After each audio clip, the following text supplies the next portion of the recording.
Hola, buenos días, doctor. Buenos días, compañeros. El día de hoy voy a hablar acerca de anatomía de mama, aprovechando que es el mes de concientización sobre el cáncer de mama. Recordemos que es una patología que es, bueno, que gracias a las modalidades diagnósticas radiológicas y la exploración física, pues es una patología que en cierto punto se puede prevenir y que en esta oportunidad vamos a abordar un poquito lo que es la anatomía mamaria y un poquito acerca de la anatomía radiológica. Entonces, los objetivos de la clase son los siguientes: conocer las generalidades de la anatomía mamaria, las generalidades de la anatomía radiológica y correlacionar la anatomía topográfica con la anatomía radiológica. Recordemos que la glándula mamaria es una glándula apócrina que es modificada, cuya principal secreción es la leche, ya en una mujer adulta, ¿verdad? Que experimenta diferentes, por decirlo así, transformaciones a lo largo de la vida o diferentes etapas de desarrollo desde el periodo embriológico hasta la mama de una mujer adulta. En el periodo de gestación y la mama en una paciente ya mayor, ¿verdad? Que experimenta también diferentes grados de, por decirlo así, involución. En el transcurso del desarrollo, pues estos cambios se van haciendo más evidentes a medida que la paciente entra en la pubertad y adquiere lo que es una morfología cónica. La glándula mamaria es una glándula par que está localizada en el segundo a séptimo espacio intercostal, eh, en la parrilla costal, eh, que es lo que nosotros reconocemos como la base de la mama, ¿verdad? Está por encima de los músculos pectorales, del pectoral mayor y del pectoral menor. También está eh, lo que es delimitada por otras estructuras, como por ejemplo en la parte superior, por los músculos y la clavícula, en la parte medial por el esternón, también en la parte lateral por los músculos intercostales, por los músculos serratos mayores, y también está lo que es delimitada por algunas fascias, que son la fascia superficial y la fascia profunda, que son divisiones de de una fascia superficial, y por la fascia pectoral, que es la fascia que recubre el músculo pectoral mayor. Ya a medida vayamos avanzando en en la clase, vamos a ir viendo las diferentes, la irrigación, el drenaje venoso, el drenaje linfático de la mama y las diferentes porciones por las que está conformada. Entonces, en cuanto a la embriología de la mama, es esto, bueno, los senos se desarrollan a partir de una línea ectodérmica que se forma a nivel de las dos yemas ventrales y se extiende hasta las dos yemas dorsales en el periodo embrionario aproximadamente entre la cuarta y la sexta semana. Estas dos líneas, que se conocen como líneas mamarias o líneas de la leche, posteriormente, bueno, que van desde un extremo de la axila hasta el muslo medial a cada lado, ipsilateral a cada lado, van a proporcionar, bueno, van a hacer el primordio de lo que son las dos glándulas mamarias, tanto en hombres como en mujeres. Estas crestas mamarias se desarrollan a partir de la superficie ventral del embrión y posteriormente sufren un grado de atrofia, excepto en la ubicación pectoral, que este grado de atrofia o de involución va a ocurrir aproximadamente entre la sexta a la octava semana de gestación y se van a formar lo que son los dos primordios de lo que posteriormente van a ser las dos glándulas mamarias. Alrededor de la semana 12 a 20, posteriormente hay una invaginación del ectodermo hacia el mesodermo, que es lo que vemos en la primera imagen, formando lo que se conoce como una yema primitiva que posteriormente, en el transcurso de las semanas, va a formar una ramificación secundaria que se conoce como la yema secundaria. Posteriormente, esta yema secundaria va a formar un esbozo que posteriormente va a sufrir una ramificación que se conoce como canalización, y las células, el epitelio que está alrededor del ectodermo, eh, se va a invaginar en el mesodermo y va a rodearlo, formando lo que posteriormente van a ser bueno, lo que posteriormente va a ser la glándula mamaria con sus diferentes conductillos y el complejo areola-pezón. Esta recanalización va a recubrir toda la pared de lo que son los conductillos y van a formar lo que son las glándulas túbulo-alveolares posteriormente a medida se van desarrollando en el transcurso de la vida de los pacientes o de las mujeres y hombres, pero obviamente en mayor cuantía en las glándulas mamarias femeninas. Esto es como se vería en una mujer adulta, la línea de la leche o la línea mamaria que iría bueno, a- en la cara medial de ambas axilas en un recorrido ipsilateral hasta la región de las fosas ilíacas, a la cara interna de lo que serían los muslos. En este trayecto, bueno, podemos encontrar tejido ectópico, tejido mamario ectópico, así como glándulas supernumerarias o incluso pezones supernumerarios que no son tan infrecuentes en las mujeres. También pueden darse en hombres. La mayoría de veces se encuentran más frecuentes en las mujeres, y la localización de este tejido glandular mamario ectópico, pues también puede ser el cimiento para la formación de patologías, ¿verdad? Como por ejemplo un cáncer de mama. Entonces es importante que reconozcamos esta línea porque hay pacientes que nos pueden consultar porque se sienten una masa o una protrusión de tejido que no es normal, y nosotros pues con el ultrasonido principalmente evaluamos y podemos ver que comparten algunas características ecográficas con el tejido glandular mamario normal, y esto pues podría corresponder a lo que es a un tejido ectópico que está en la línea mamaria o en la línea de la leche, que como normalmente se conoce. En cuanto a la anatomía mamaria, pues principalmente la glándula mamaria va a estar en el interior de dos capas faciales, como previamente les dije, que van desde el segundo al séptimo espacio intercostal. El tejido mamario pues está en el interior rodeado por lo que es una capa de tejido adiposo. Entonces vamos a tener que posteriormente a la piel hay una capa facial superficial, que esta se divide en capa facial, valga la redundancia, superficial, y una capa facial profunda. Y la glándula mamaria también va a estar adosada a la fascia del pectoral, que la fascia del pectoral es la que recubre, como su nombre lo dice, al músculo pectoral, y es ahí donde se colocan los implantes mamarios cuando hay pacientes que utilizan prótesis mamarias. Además de eso, pues la glándula mamaria va a tener lo que se llama el complejo areola-pezón, sus lobulillos, los lóbulos mamarios, los lobulillos mamarios, que estos van a tener una distribución radial o en forma triangular que van a drenar hacia la región del pezón o el complejo areola-pezón, como posteriormente lo vamos a observar. La glándula mamaria también está recubierta por la piel, y tenemos lo que son la fascia superficial de Camper, que es la que observamos acá, y este repliegue que forman con la piel y la pared tóraco-abdominal inferior, que se conoce como el pliegue inflamamario o submamario.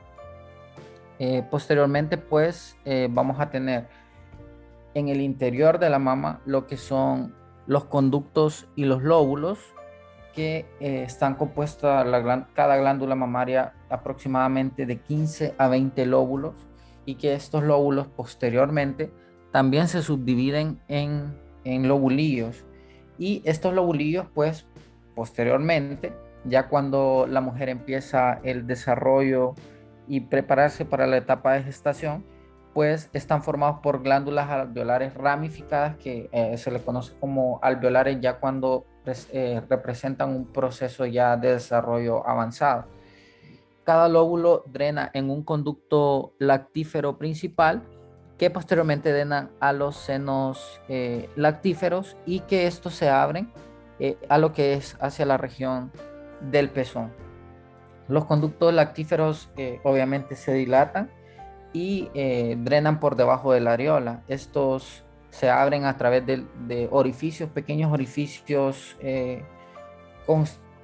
constreñidos, que drenan hacia la región del pezón por el estímulo hormonal que producen las hormonas y la succión de los recién nacidos, ¿verdad?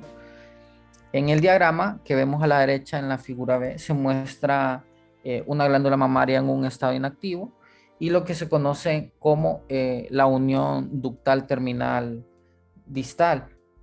Bueno, la unión lobular distal terminal, perdón, que esta es la unidad estructural y funcional de la mama, que es aquí donde el asiento de la mayoría de casos de patología mamaria, principalmente de patología neoplásica, ¿verdad? Tanto benigna como maligna. Y bueno, esta está conformada por 30 a 50 células alveolares o células acinares, como se conoce previamente antes del desarrollo, agrupadas en cada uno de los diferentes lóbulos, y que estos drenan a través de los ductos hacia cada lóbulo, como les mencioné anteriormente. Esto, como su nombre lo dicen, están en una región más distal a la mama. O sea, por eso es que no es tan frecuente que haya patología neoplásica, generalmente en la región retromamaria o en la región posterior al complejo areola-pezón, porque hay menor cantidad de lo que es la unión ductal terminal lobular en esa zona. Y aquí vemos, igual ejemplificado en otra imagen, la unión distal terminal de la glándula mamaria, y vemos las diferentes estructuras que lo conforman. Vemos los conductos los conductillos terminales los conductillos que les mencioné anteriormente, que cada uno drena hacia el conductillo terminal intralobular, y que estos están rodeados por dos tipos que estos drenan al conducto terminal extralobular, que drena al conducto distal, que posteriormente van a los conductos de mayor tamaño hasta drenar en los senos lactíferos. Estos, cada uno de la unión ductal terminal lobular, tienen componentes de tejido laxo y componentes de tejido compacto para darle el soporte, ¿verdad? Que el tejido compacto principalmente está formado por lo que es el colágeno tipo 1, y el tejido laxo, que lo vemos tanto dentro del acino, como lo vemos aquí alrededor del tejido fibroso periductal. Está conformado principalmente por lo que es el ácido hialurónico para darle el soporte a la mama. Aquí vemos una representación de lo que son estas unidades en los diferentes estados del desarrollo de las glándulas mamarias en una paciente femenina. Lo vemos en un estado inactivo en la imagen A. Posteriormente, en la imagen B, lo vemos durante el embarazo, donde los alvéolos o acinos al final del sistema ductal se proliferan y luego posteriormente se dividen en preparación para la producción de leche. Y ya vemos en la imagen siguiente, en la imagen C, una glándula mamaria durante el estado de lactancia, donde ya las unidades terminales ductales lobulares ya producen y secretan leche, la cual lo almacenan en los alvéolos. En este caso, alvéolo se refiere ya a la unidad secretora final en reposo, en un estado, en una paciente que no está embarazada, pero que ya ha experimentado las diferentes modificaciones, por decirlo así, ya cuando pasó el periodo de embarazo o de lactancia. Y aquí tenemos, bueno, una representación histológica de lo que es la unidad con los diferentes tipos de epitelio que se observan en una glándula mamaria en una mujer adulta. El epitelio prolifera y se vuelve multicapa. Podemos ver las diferentes capas de epitelio y se han descrito principalmente los tipos de células alveolares, que son las células A superficiales luminales y las células B basales principales, que están dándole soporte, ¿verdad?, a las células que están en dirección hacia la luz de los lobulillos, y están también conformadas por una fila de células mioepiteliales que sirven, bueno, en muchos casos con algunas de las secreciones que tienen para tinciones inmunistoquímicas para diferenciarlos cuando son tejido normal de tejido neoplásico. Las células mioepiteliales se localizan principalmente rodeando los alvéolos y son unidades contráctiles, que estas son las que se estimulan por las diferentes hormonas, como por ejemplo la prolactina y la oxitocina, cuando la paciente está amamantando, ¿verdad? Cuando la mujer está amamantando. Luego vamos a tener el complejo areola-pezón. Típicamente está, bueno, es ahí donde todo lo que mencioné anteriormente va a ser el drenaje de la leche. El pezón pues típicamente tiene un diámetro que puede ir de 30, 40 hasta 60 milímetros.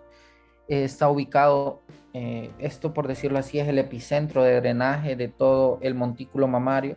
Ahí drenan de aproximadamente 15 a 20 conductos galactóforos que se abren hacia los tubérculos de Morgani y hacia las glándulas sebáceas modificadas que están ahí para la producción de leche. Está provisto por una amplia inervación sensorial y formado por epitelio escamoso estratificado queratinizado y con un porcentaje mayor de melanina a ese nivel que le da el color característico.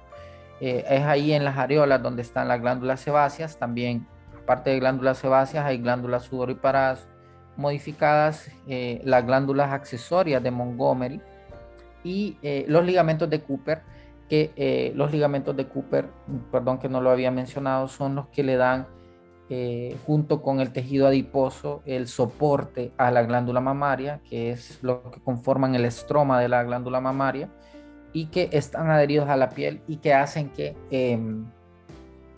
la glándula mamaria se mantenga firme. Los ligamentos de Cooper, a medida va transcurriendo el tiempo y la paciente o la mujer va avanzando en edad, pues esto puede tener un grado de involución, y por eso es que hay un decaimiento de la glándula mamaria, por decirlo así. Y es lo que algunas veces en algunos tipos de cánceres se ve afectado en los ligamentos de Cooper y generan lo que son las retracciones, principalmente la retracción del pezón.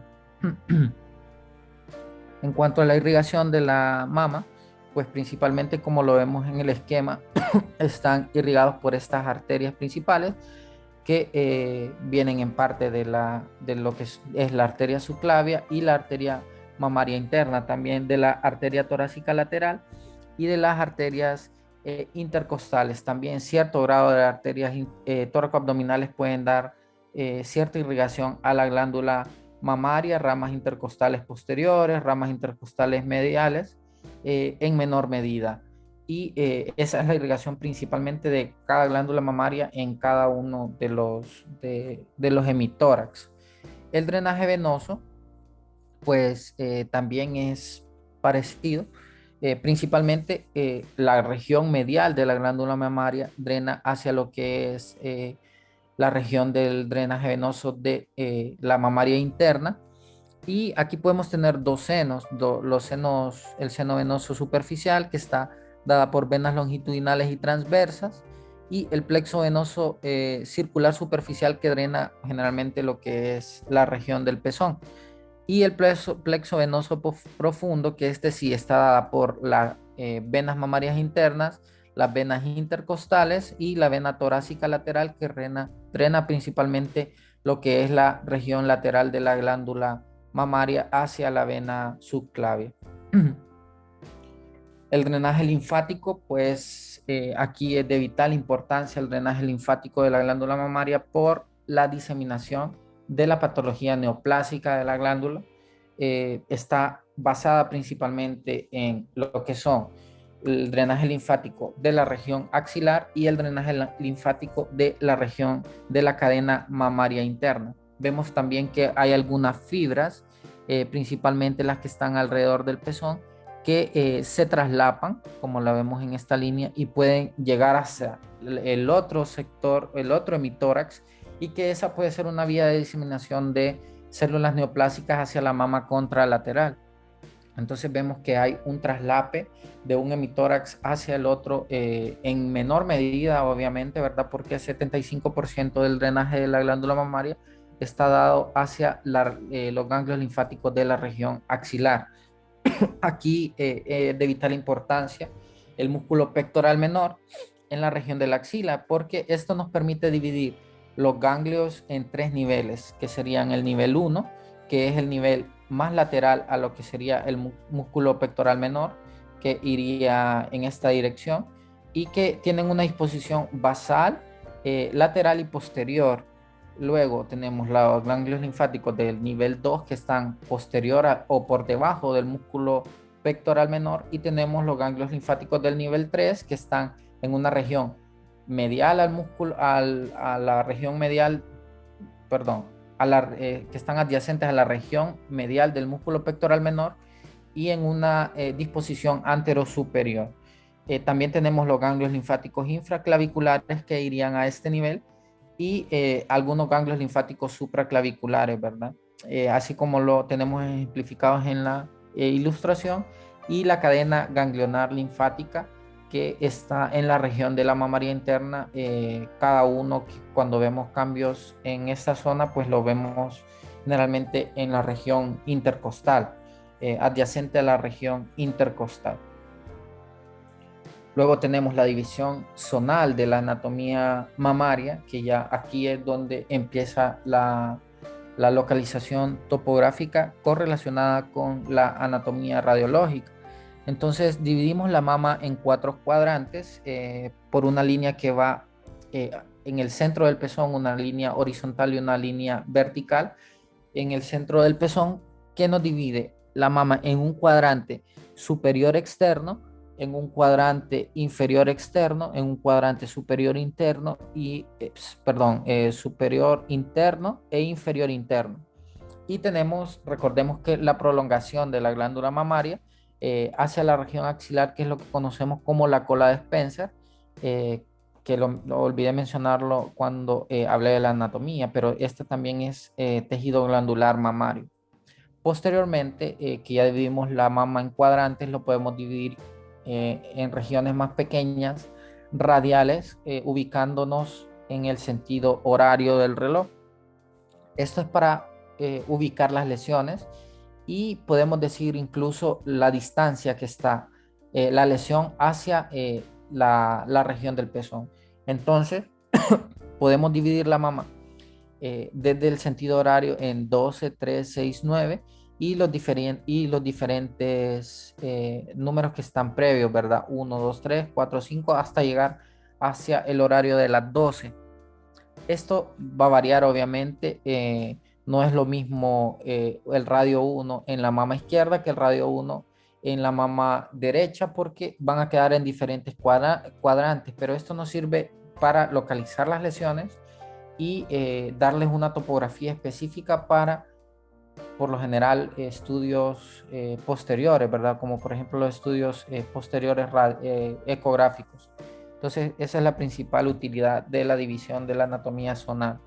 Ya en cuanto a cuando nosotros describimos una lesión, pues principalmente debemos describir lo que es la lateralidad, si es en la mama izquierda, en la mama derecha, posteriormente los cuadrantes y posteriormente los radios, ¿verdad? Ya en la anatomía radiológica, recordemos que el principal método de screening o de tamizaje para la patología neoplásica de la mama es la mamografía, que debe hacerse en las pacientes que son mayores de 40 años, con algunas excepciones, ¿verdad? Para realizarla en épocas previas.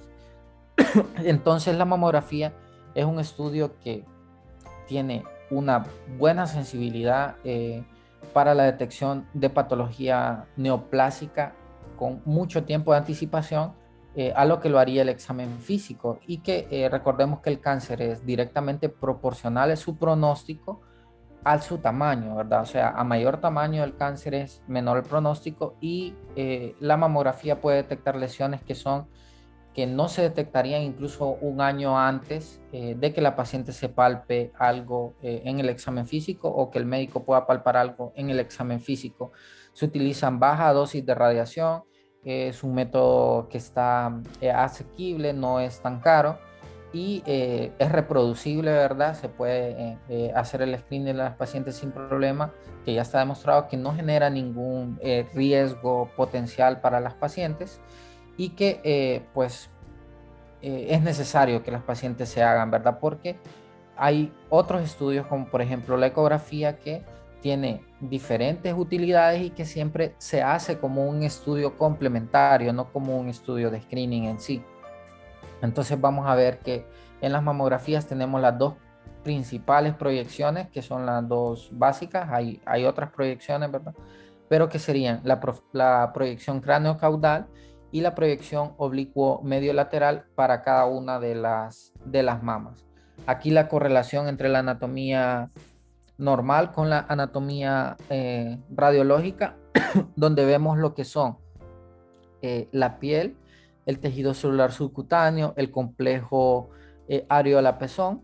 Tenemos esta área más radiopaca que correspondería a lo que es el tejido fibroglandular, y donde vemos la flecha blanca, que esta es la región retromamaria, que aquí hay también lo que es grasa, tejido graso, y tenemos la región de los músculos pectorales con los ganglios linfáticos, estos también son conocidos como niveles de Berg, los que les mencioné, nivel 1, 2 y 3, y en la mamografía únicamente los vamos a ver en la proyección oblicuo medio lateral, y únicamente vamos a observar los ganglios linfáticos del nivel 1. O sea que siempre que veamos ganglios linfáticos en la oblicuo medio lateral, van a ser ganglios linfáticos del nivel 1, o sea que están laterales al músculo pectoral menor. Y vamos a ver que hay diferentes densidades mamarias en la mamografía. Esto lo vamos a clasificar, depende del componente fibroglandular que tenga cada una de las personas, ¿verdad? Entonces, vamos a tener 4 clasificaciones, que son las mamas con composición tipo A, tipo B, tipo C y tipo D. La composición tipo A son las mamas que son predominantemente adiposas, o sea que la cantidad del tejido fibroglandular es menor que el tejido mamario. Antes, en la clasificación del BI-RADS, antes de la última edición del 2013, se decía que estas glándulas contenían menos del 25% del tejido fibroglandular. La fibroglandular dispersa contenían o que contienen de 26 a 50% de tejido fibroglandular, o sea que están más o menos eh, hasta la mitad de tejido fibroglandular y de tejido mamario. Y el tejido, las glándulas que son composición tipo C serían las heterogéneamente densas, que pueden tener tejido fibroglandular de un 51 a un 75%. Y la composición D, que son las mamas extremadamente densas. En la composición C y D, como hay mayor radiopacidad del tejido fibroglandular, pues se nos pueden pasar algunas lesiones en la mamografía, y es necesario hacer un complemento con ecografía. La mamografía tiene mayor sensibilidad para detectar microcalcificaciones, pero en este caso, además de las microcalcificaciones, necesitamos complementar con ultrasonido para descartar que hayan lesiones nodulares que no podamos valorar acá por la densidad extrema que tiene la mama. Y en el ultrasonido, pues tenemos también las diferentes capas que se pueden observar en la mama, cada una con sus características ecográficas diferentes. Tenemos donde está la flecha, vamos a tener, aquí tenemos un corte transversal de, de la piel tiene su grosor, en la mamografía no debe sobrepasar los 2 milímetros, al igual que en la ecografía, se delimita un poco mejor lo que es la piel. Aquí vemos este trayecto que sería la piel. Luego tenemos una capa de tejido celular subcutáneo que es variable dependiendo de las pacientes, del tamaño de las mamas de las pacientes también. Posteriormente tenemos el tejido fibroglandular, porque una paciente tenga una glándulas mama, bueno, que tenga mamas grandes no quiere decir que son mamas densas, ¿verdad? Esto puede variar, es diferente para cada mujer.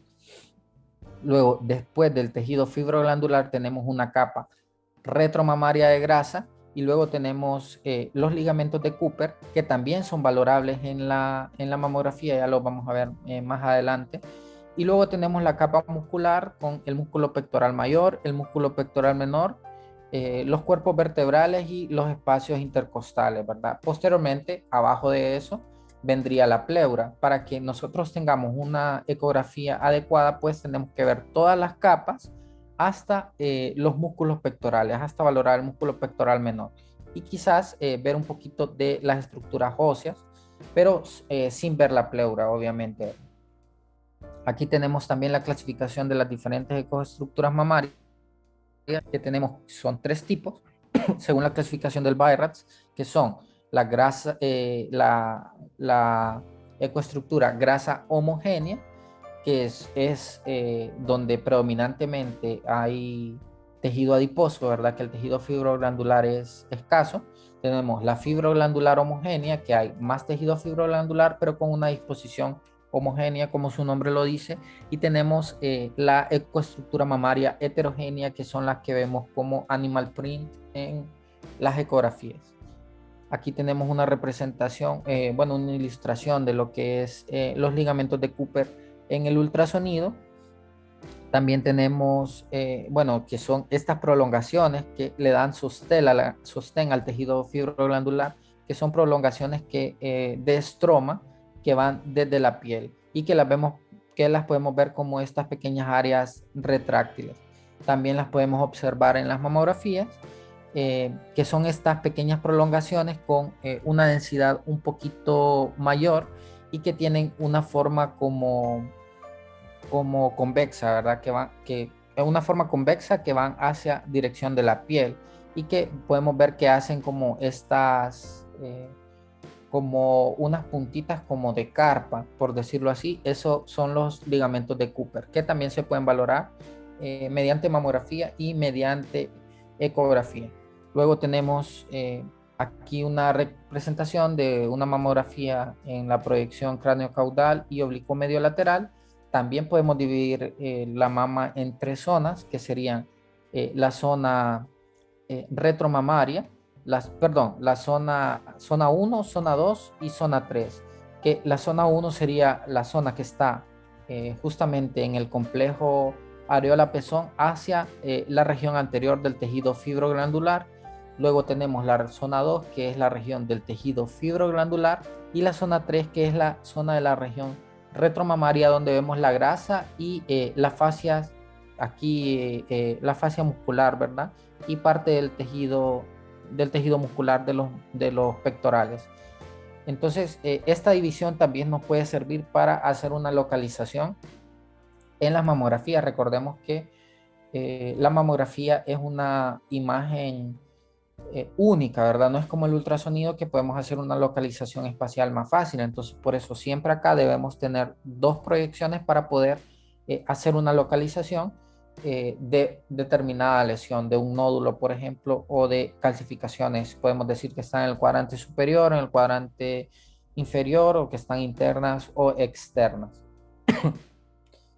Posteriormente tenemos los ganglios linfáticos, que se pueden ver tanto en mamografía como en ecografía. En la mamografía, pues casi siempre están adyacentes a los músculos pectorales, como les mencioné en el nivel 1 de ver, pero también pueden haber ganglios linfáticos intramamarios, que los vamos a ver como imágenes nodulares que pueden tener un aspecto reniforme, como un ganglio linfático normal tienen hilio graso. La grasa, recordemos que es más radiolúcida, pues van a tener un centro radiolúcido, eh, que es lo característico, ¿verdad? Para que nosotros digamos que un ganglio tiene morfología normal, el aspecto reniforme y el centro hiperlúcido en la mamografía.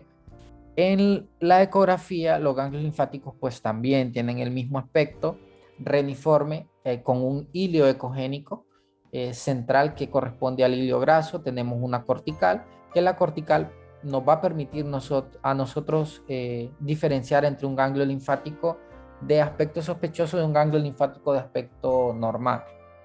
También tenemos la vascularidad, que es central, que va en dirección hacia el hilio graso. En ecografía tenemos una clasificación que se conoce como clasificación BRN, que esta nos permite predecir el riesgo de malignidad o de benignidad de un ganglio linfático. Tenemos diferentes valores predictivos. En unos tenemos valores predictivos negativos y en otros negativos para malignidad, y en otros valores predictivos positivos para malignidad, utilizando la modalidad Doppler también. Y esto va a depender, uno, de la forma del ganglio, pero principalmente del espesor de la cortical. Entonces vamos a tener 5 de BR1, desde BR1 hasta BRN6, que el BR1 sería un ganglio linfático de morfología normal con una cortical menor a 1.5 milímetros. El BRN2 es una cortical que va desde 1.5 hasta 2.5 milímetros. El BRN3 tenemos una cortical que va desde 2.5 hasta 3.5 milímetros. En los primeros dos grados de BRN tenemos valores predictivos negativos, que significa que si un ganglio es BRN1, el valor predictivo negativo para malignidad es del 98%. En el BRN2 es del 94% y a partir del BRN3 el valor es predictivo positivo. O sea que si es un ganglio BRN4 en el cual tenemos engrosamiento cortical focal que es mayor de 3.5 milímetros, o aumento del grosor de la cortical mayor de 3.5 milímetros, ese ganglio tiene un 70% de posibilidad de ser maligno. Y ya cuando tenemos un ganglio redondeado con un espesor cortical mayor de 3.5 milímetros, pérdida de la forma completamente, reemplazo total del hilio ecogénico, pues podemos decir que tiene un 90% de probabilidad de ser una adenopatía maligna, ¿verdad? Y el BRN6 pues son aquellos ganglios linfáticos donde ya está confirmado histológicamente que hay metástasis ganglionar, ¿verdad? Y aquí tenemos una representación esquemática en la mamografía de lo que sería un ganglio linfático normal en la proyección oblicuo medio lateral en el nivel 1 de Berg, adosada cerca de del músculo pectoral menor, con su aspecto reniforme y con su hilio ecogénico, perdón, con su centro radiolúcido. Y aquí vemos en la siguiente imagen ecográfica un ganglio linfático también, que en este caso pues corresponde a ganglios linfáticos normales con hilio ecogénico y con un espesor cortical menor de 1.5 milímetros, que corresponderían a un ganglio linfático BRN1. Y bueno, eso es toda la clase de hoy. Esa es la bibliografía. No sé si tienen algún comentario o pregunta.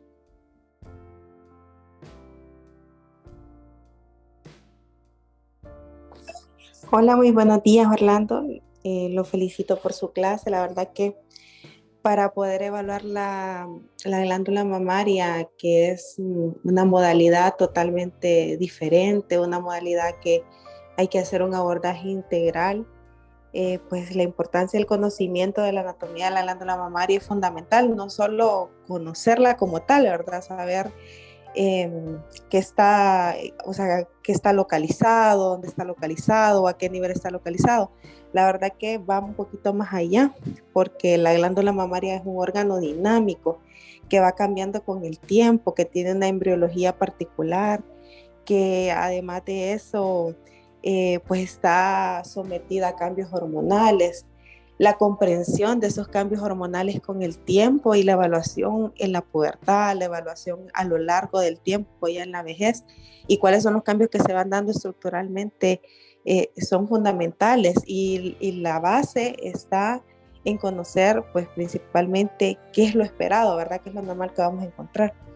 Aparte de que es un órgano dinámico con el tiempo, también es dinámico con respecto a las patologías, ¿verdad? El conocer que hay tejido adiposo, que hay tejido estromal, que de ese tejido incluso estromal pueden surgir patologías, no solo de la unidad funcional, ¿verdad? Que es como tal el óvulo o el conducto en el cual vamos a encontrar las principales patologías invasoras o in situ como tal, ¿verdad? Que son las lesiones que van a tener un alto riesgo de malignidad.